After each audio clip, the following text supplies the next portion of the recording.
বাবা মা মারা গেলে দুনিয়াতে ভুলেও করবেন না এই তিনটি কাজ। যদি এই তিনটি কাজ করেন তার জন্য আপনার মা বাবাকে আল্লাহর কাছে জবাবদিহি করতে হবে। রাসূলুল্লাহ সাল্লাল্লাহু আলাইহি ওয়াসাল্লাম বারবার নিষেধ করে গেছেন, যাদের বাবা মা দুনিয়াতে নেই তাদের জন্য ভিডিওটি দেখা অত্যন্ত জরুরি, কারণ আপনার কোনো কাজের ফল যেন তাদের ভোগ করতে না হয় অবশ্যই খেয়াল রাখতে হবে। এবং আল্লাহর রহমতে যাদের বাবা মা বেঁচে আছে তাদের ভিডিওটি সম্পূর্ণ দেখা উচিত, যেন এই ভুলগুলো কখনো না হয়। প্রিয় দর্শক, আপনি যদি মুসলিম হয়ে নিজেকে ধন্য মনে করেন অবশ্যই আলহামদুলিল্লাহ কমেন্ট করবেন এবং ভিডিওটি শেয়ার করে সকল মানুষকে দেখার সুযোগ করে দিবেন। তো চলুন বেশি কথা না বলে জানিয়ে দেই মা বাবা বেঁচে না থাকলে বা মারা গেলে কোন তিনটি কাজ করা যাবে না। 1 নম্বরে বাবা মায়ের ঋণ শোধ না করা। মৃত মা বাবার ঋণ শোধ করতে হবে। তারা যদি ঋণগ্রস্ত থাকে যত দ্রুত সম্ভব তাদের ঋণ শোধ করতে হবে। আল্লাহ তাআলা সবগুলো মাফ করলেও ঋণের গুনাহ আল্লাহ তাআলা ক্ষমা করবে না। ওই ব্যক্তি উত্তম মুসলিম যার হাত ও জবান থেকে মানুষ নিরাপদ থাকে। অবশ্যই বাবা মায়ের ঋণ যত দ্রুত সম্ভব শোধ করার চেষ্টা করবেন এবং সম্পূর্ণ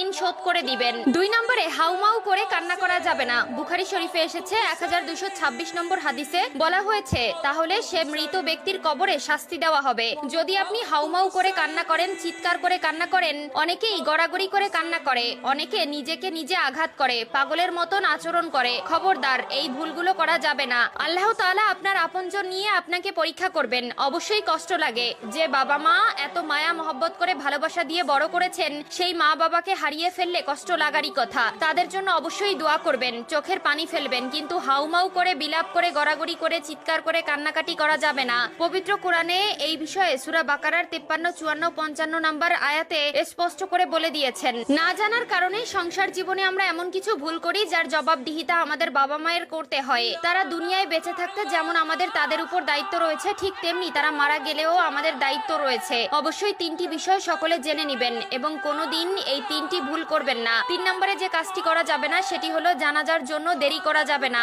অনেক পরিবারে আছে আত্মীয় স্বজন দূরে থাকার জন্য 2 দিন 3 দিন পর্যন্ত মৃতদেহ রেখে দেওয়া হয়, যা একদমই করা উচিত নয়।